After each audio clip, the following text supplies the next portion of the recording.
Chapter 36. The Great Shadow War. The Last Stand. Nurin and Asser asked Ramona to join them. Ramona had earned her title, the Wise, immediately after joining the army.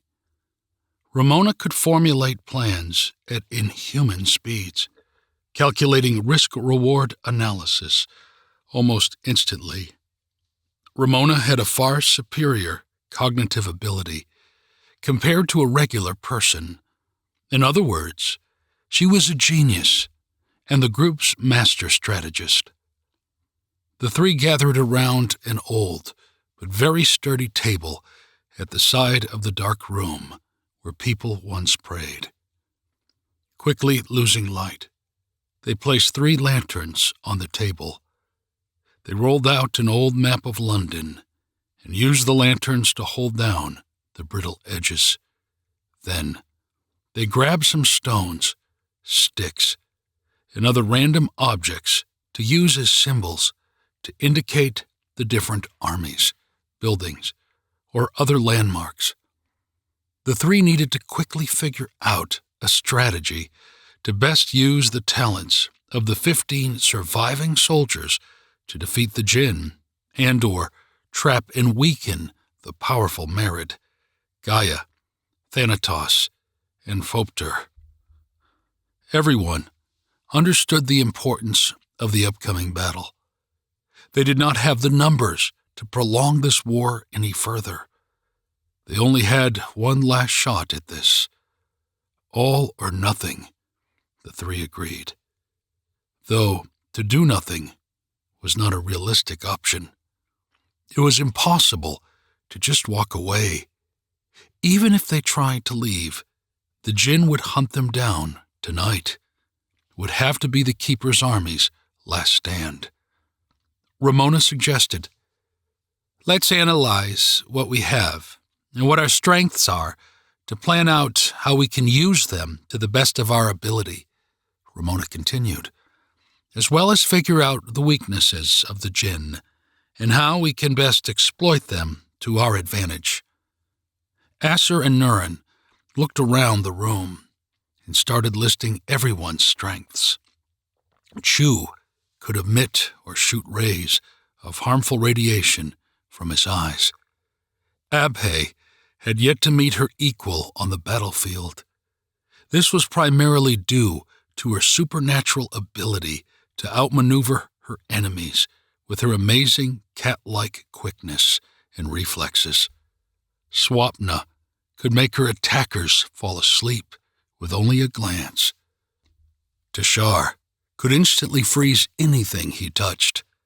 Cecily possessed the ability to cause total blindness in those who would challenge her or in those who would try to hurt people she cared about. Tree was a natural-born leader who possessed incredible superhuman strength. Theobald, the brave, could conjure lightning out of thin air. Estella the Bright used the power of the sun and stars to incapacitate her enemies with heavy jolts of energy that radiated through her body. May was so stunningly beautiful that she temporarily left whoever looked at her in a trance. While hypnotized, she could make her victims do whatever she commanded. Brickenden's fists turned as hard as rocks when he swung them. Bassar would locate the position of anyone or anything, anywhere in the world. Robin could create a sudden burst of fire, which caused both blinding light and intense heat. The Keeper's army had a wide variety of talented individuals. They had abilities that would seem impossible, but existed anyway. Even with such gifts, they were losing the war due to the sheer overwhelming numbers of the Jinn army and the unmatched power of the Merid. The remaining soldiers had to neutralize the Merid if they had any shot of victory. Ramona devised a plan. It came quickly and easily to her as if she was simply writing a shopping list or reciting the alphabet. Asur and Nurin were soaking it all in, and when she was done, they contemplated the risks and agreed to fully inform the others of the dangers of her strategy. Nurin woke up the troops and delivered Ramona's plan. Everyone understood what was at stake. They fully appreciated the risks, and they were significant. And again, all 15 agreed that tonight was it. They would not get another chance at winning this war. It was all or nothing. They each had a role to play, and if they all worked together, they may have a chance of surviving this war and defeating the Jinn once and for all. It was 7 o'clock in the evening. Everyone ate some stew Nurin made from potatoes and carrots that she prepared on a small fire that Asur started out back, using an old broken wooden chair for logs. It would turn out to be the Keeper's Army's last supper. The sun set, and the Keeper's army set out. It had been raining non-stop for weeks, but the storms had finally subsided. Instead of rain, a dense fog rolled into London. Asur and his soldiers had gotten good at finding the Jinn over the years, but they did not need to work to find the Jinn tonight because they had Basar. The young man closed his eyes, and after a minute or two, he knew exactly where to go. They followed his instructions, and soon they spotted a large group of Jinn lurking in and around a park a few blocks east of the shadowy banks of the River Thames. Ramona told everyone to stay tight and keep an eye out. They did not have the numbers, and if her plan was going to work, they could not let themselves be surrounded or ambushed from behind. Due to their small numbers, they were able to creep closer and closer without being detected. When they were close enough to see the monster's glowing yellow eyes through the thick London fog, Ramona turned to address the team. In a commanding whisper, she instructed, "Okay, Basar got us here. Now we need to corral them. Theobald, we need your lightning. Try to concentrate your lightning strikes all around them, pushing them together and force them towards the river." Tree gave Theobald some additional words of encouragement, and then he closed his eyes. With the fog being as thick as it was, the Jinn did not notice the storm clouds brewing above them. Then all at once, the skies lit up over London, with hundreds of lightning bolts careening down to the earth all around the Jinn. It was working.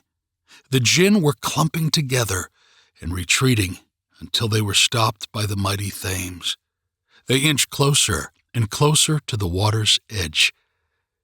Due to the torrential rainfalls over the past few weeks, the banks of the Thames were flooding over, and the ghouls were now all standing in water up to their knees. "Phase 2, commanded Ramona. Then she looked at the group. "We need to render as many of them as possible powerless. May, Swampna, Cecily, and Estella, you're up," Ramona ordered. May put those who saw her through the fog into trances, stopping the Jinn in their tracks. Swampna put others to sleep. Cecily blinded them, and Estella shocked as many as she could. In a matter of minutes, hundreds of Jinn were helpless to fight back. When Ramona felt the time was right, she shouted, "Charge!" Abbe, Chew, Tree, Brickenden, and Theobald charged into the fight. Theobald used his lightning, taking out 10 ghouls at a time. Chew was crippling them with his powerful beam of radiation. Tree was using her incredible strength to mow them down, and Brickenden was knocking them out with every heavy punch. But the true star of the fight was Abhay. She sawed right through them with amazing agility and precision. As a result of the 5 soldiers, the Jinn army was suffering casualties at an amazing rate.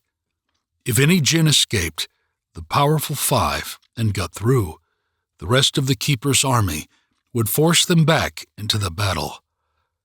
Ramona's plan was being perfectly executed, and the Keeper's army was feeling good about their chances of surviving the battle. At least, that was until a pack of 50 or so giant werewolves came charging out of the night and fog from behind the small group. Now, suddenly, hundreds of the formerly incapacitated ghouls were waking up or snapping out of their trances. The children had to turn their attention to the powerful werewolves. This allowed the ghouls to regroup and surround the army of 15 soldiers. They were once again outnumbered, overmatched, and overpowered. But surprisingly, they were not slaughtered. Instead, they were subdued and held captive, and eventually the fighting stopped. Moments later, 3 large Jinn came into view. They were each roughly 2 stories tall. 2 of the 3 were very muscular, while the third was taller, longer, and leaner. They were followed by a 9-foot-tall werewolf, who walked upright.